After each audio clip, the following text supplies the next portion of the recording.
Ni adalah hasil cabai daripada pokok ni.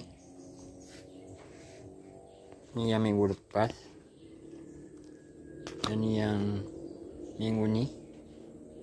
Tu masih banyak lagi dekat pokok, masih memerah lagi, tak kutip habis lagi. Okey sahabat, Assalamualaikum. Anda nak tak pokok cabai yang berbuah lebat macam ni sahabat?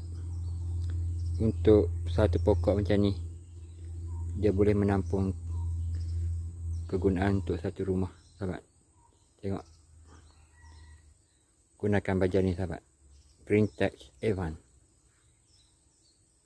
Anda hanya perlu menyembur pada daun sahabat.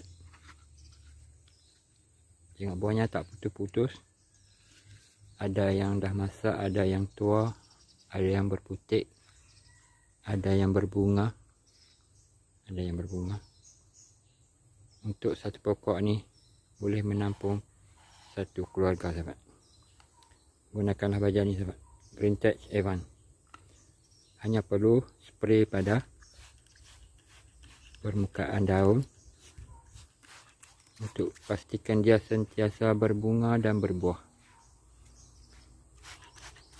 Dia diperbuat pada bahan organik, tak perlu risau untuk kegunaan dia. Walaupun kita tanam di tepi rumah sahabat, tepi rumah, kita tak perlu risau. Ni kita boleh kutik 3 hari sekali, kita boleh petik sahabat. Tengok buahnya, Greentech Evan, sangat berkesan untuk tanaman anda.